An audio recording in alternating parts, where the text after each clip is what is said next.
시황맨의 주식 이야기 오늘의 증시 브리핑 시작하겠습니다.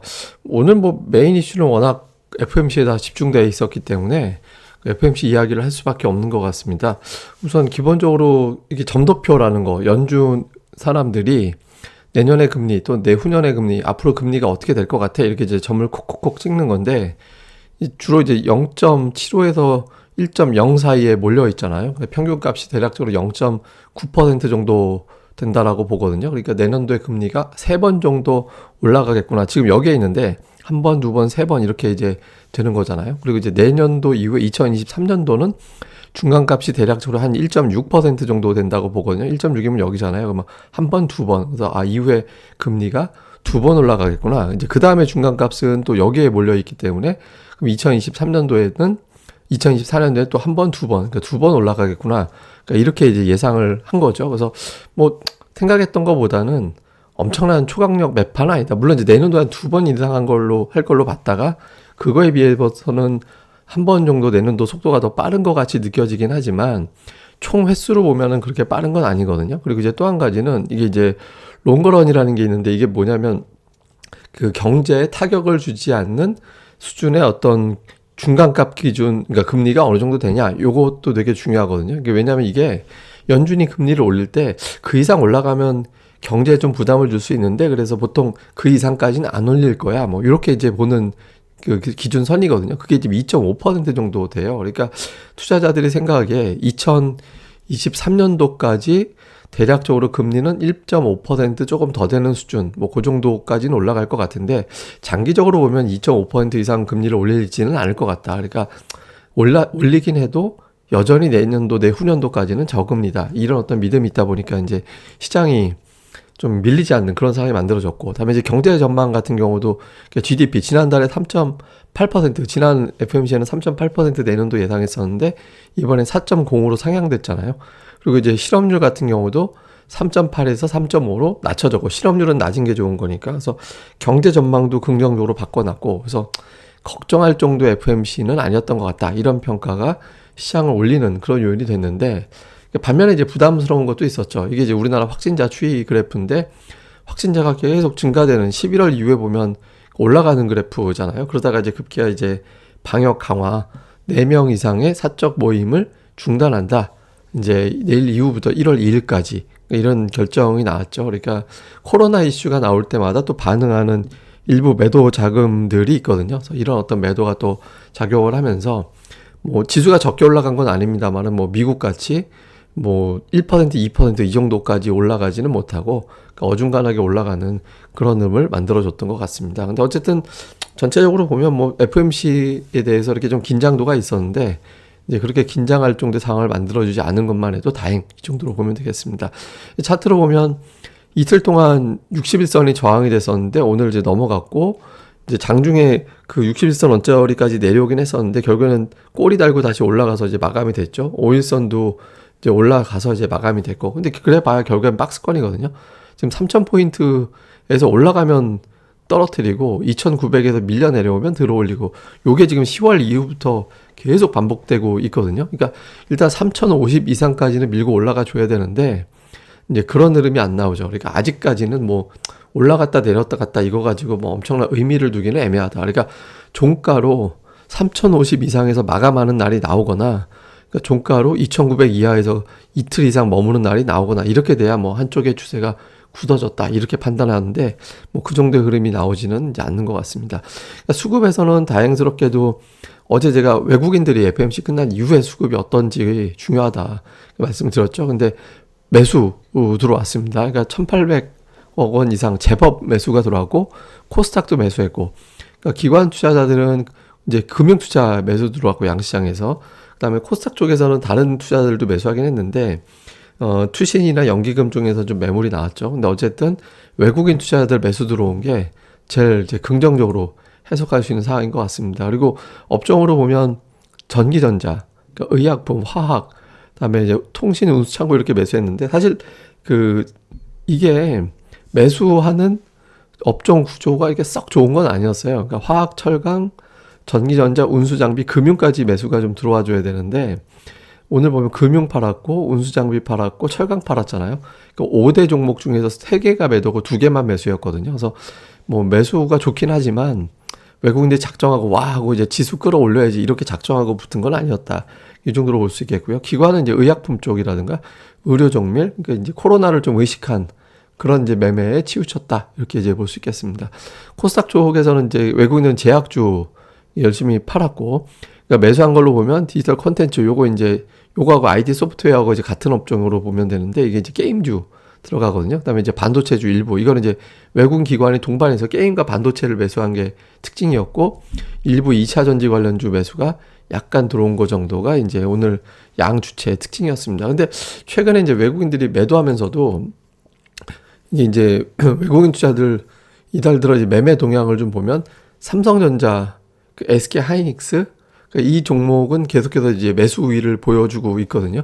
이게 사실은 순매수 제일 상단에 LG가 있는데 이건 이제 블록딜 물량이 있었기 때문에 그걸 빼버리고 제가 보는 건데 두 종목에 대해서는 어쨌든 매수 기조가 나오고 있고 최근 들어서도 순매수 우위를 계속해서 날짜별로 보면 매도하는 날은 어쩌다 하루 정도 끼어 들어가 있고 대부분 매수는 하고 있거든요. 그러니까 이 두 종목이 버텨주는 게 되게 중요했는데 이제 나름대로는 좀 버텨주면서 지수가 그래도 3,000포인트 위로 다시 올라올 수 있고 또 종목들이 가끔가다 이렇게 종목 장세를 좀 만들어내는데 이제 결정적인 역할을 하는 것 같습니다. 그 외에는 보면 이제 게임주 좀 들어가 있고 반도체 이게 양시장 통합 순매수 순이거든요.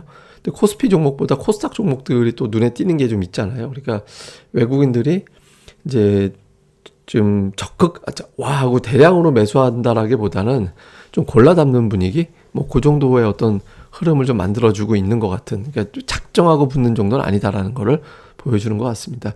그다음에 이제 포인트를 보면 지금 거래대금이 너무 적어요. 그러니까 양시장이 지금보다 거래대금 최소 20%, 좀 욕심내면 한 30% 이상 증가해줘야 뭐 고점을 돌파하든 그냥 어떻게 밑으로 깨지든 그런 방향이 좀 나올 텐데 거래대금이 너무 없거든요. 그래서 거래대금 증가와 함께 방향을 어느 쪽으로 잡아주는지 이게 이제 되게 중요해서 이왕이면 이제 위로 거래대금 잡아주는 게 필요하잖아요. 예를 들어서 코스피가 거래대금이 한 11조 원 이상 나와주면서 외국인들이 한 3, 4천억 정도 들어와 주면 이제 지수가 아마 그 정도 되면 3,050이 넘어가 있을 겁니다. 그러니까 그런 구도가 나와주는지 좀 이벤트도 끝났으니까 좀 필요하고 그다음에 이제 FOMC 결과에 대해서 증시가 올라가다 보니까 좀 걱정을 안 하고 이제 과연 정말 금리 걱정 안 해도 될까? 왜냐면 지금 오늘 시장이 어정쩡하게 움직인 것 중에 하나가 그 다른 나라 통화정책 회의가 있거든요. 미국이라든가 유럽이라든가 영국, 일본 뭐 이런 데 이제 통화정책 회의가 또 있잖아요.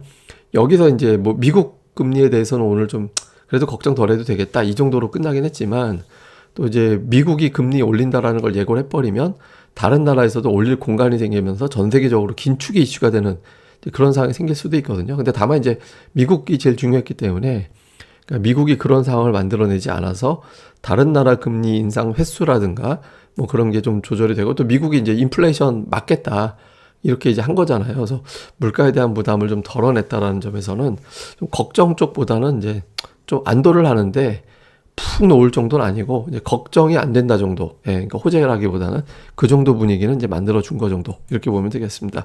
그 다음에 이제 오늘 특히 이제 주목했던 건 뭐냐면 FOMC 결과 이후에도 사실 이 달러화가 가장 민감하게 움직일 수 있는 게 통화정책 회의잖아요. 예, 근데 통화정책 회의가 끝났는데 미국이 끝나고 금리 인상 예고를 했음에도 불구하고 달러화가 강세를 보이진 않았거든요. 그러니까 이제 이후에 달러화가 초강세를 보일 수 있는 조건이 별로 없어요. 어떻게 보면. 예를 들어서 이제 뭐 유로화가 엄청나게 약세를 보이는 이벤트가 생기지 않는 한 달러화가 초강세로 갈 만한 상황이 나오진 않았거든요. 이거는 사실 되게 중요한 변수죠. 예, 그러니까 우리나라 환율이 올라가지 않을 확률을 만들어주는 거니까. 그래서 달러 강세가 이제 나오지 않겠구나라는 어떤 믿음이 조금 더 심어진다라면 그러면 이제 외국인들 수급이 조금 더 개선될 수 있거든요. 그래서 이 분위기는 긍정적 이렇게 볼 수 있겠습니다. 근데 제일 중요한 건 역시 제가 보기에는 시황보다는 제가 계속 비슷하게 말씀드리는 게 그러니까 시장은 사실 지금은 낙관론 얘기할 때도 아니고 비관론 얘기할 때도 아니고 그냥 괜찮다 정도예요. 예, 그러니까 제가 뭐 시장에 대해서 이렇게 나쁘게 얘기하진 않잖아요. 예, 그렇다고 엄청나게 좋다라고 얘기 안 하고 그냥 괜찮은데요. 뭐 이런 의미로 말씀을 계속 드리고 있잖아요. 그러니까 지수는 지금 뭐 딱 그 정도예요. 엄청나게 좋은 것도 아니고 나쁜 것도 겁먹을 정도도 아니고 그냥 어중쩡하게 이제 왔다 갔다만 하고 있는 형태거든요. 근데 지금 중요한 게 이 정도만 돼도 지금 종목 장세는 계속 진행되고 있잖아요. 뭐 오늘 게임주가 다시 올라갔죠. 그다음에 엔터주도 좀 반응을 했고, 이거 다 돌았어요. 예, 돌 거 지금 다 놀고 있는 상태거든요.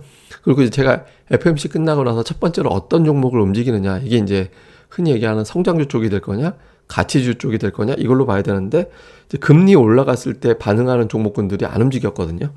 이게 이제 물론 이제 일시적으로 FMC 때문에 걱정했다가 빠져나간 물량이 잠깐 좀 채워진 거일 수도 있습니다. 그만큼만. 그러니까 의미를 두기보다는. 그러니까 이거는 이제 하루 이틀 더 봐야겠죠. 근데 어쨌든 코스닥의 이제 FMC 끝난 직후의 움직임 하루 이틀 정도는 이제 연말까지 어떤 주도주 구도에도 굉장히 중요한 역할을 하니까 이후에 이 흐름을 좀 주목해 볼 필요가 있다. 이 정도로 보시면 되겠습니다.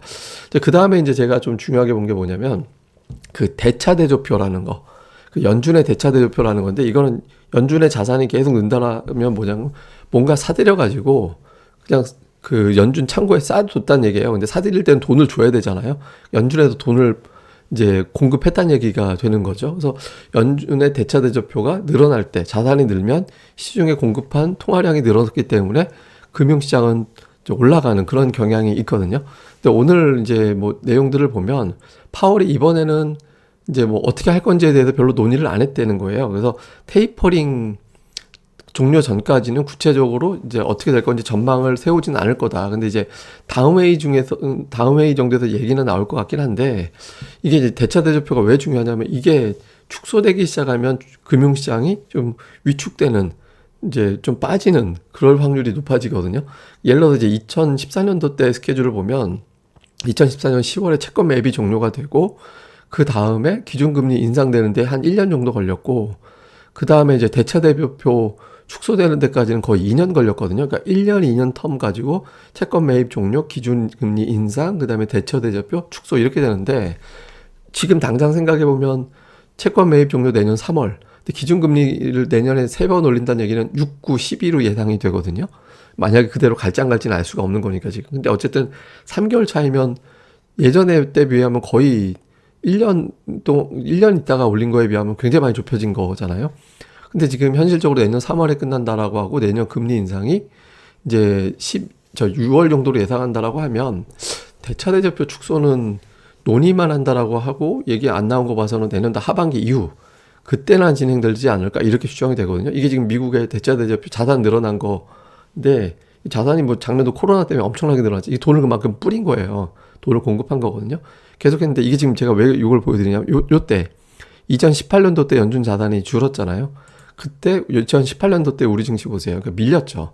좀 부진하게 빠지는 그런 모습이 나왔고, 연준 자산 늘어날 때 증시가 폭발적으로 올라가는 그런 모습을 보였잖아요. 그러니까 근데 저게 오늘 저거는 뭐냐면, 저거 내년 가서 한번 다시 봐야 될 거긴 한데, 일단 최소 내년도 3월까지는 이 이슈는 없다. 그러니까 이제 시간을 좀 번 거거든요. 이게 좀 안도주는 측면이 있습니다. 그러니까 이번에 뭐 대차대조표 어쩌고 얘기가 나왔으면 조금 긴장도가 있었을 건데, 뭐 시기에 대해서 논의하지 않았다 이렇게 됐기 때문에 적어도 내년 3월까지는 시간을 좀 벌었거든요. 그래서 시장이 조금 걱정 요인 하나 덜어낸 게 있었다. 그러니까 향후에, 지금은 제가 당분간 이야기는 또 안 할 겁니다. 근데 이제 내년도 1분기 후반부 정도 됐을 때는 시장에 또 중요한 변수가 될 수 있어서 이 내용은 제가 그때 가서 다시 펼친다. 그래서 오늘 시장이 좀 올라갈 수 있었던 중요한 요소 중에 하나는 바로 여기에 포인트가 있었다. 이 정도도 알고 계시면 될 것 같습니다. 그리고 제가 어저께 이제 비하인드, 이 사람 결국에는 수익 낸 거예요. 그러니까 6,500만 달러를 FMC 이후에 지수 올라가는 쪽에 옵션을 걸었다고 했었는데, 이 사람은 결국에 제가 어제 이 사람 결과가 어떨까요? 그렇게 보여드렸던 거잖아요. 결국에는 이제 수익을 냈네요. 역시 뭐 난 사람인가 봐요. 예. 자, 어쨌든 또 오늘 하루 잘들 보내시고요. 저는 또 다음 방송에서 뵙겠습니다. 그리고 구독하기 또 많이 부탁드립니다. 감사합니다.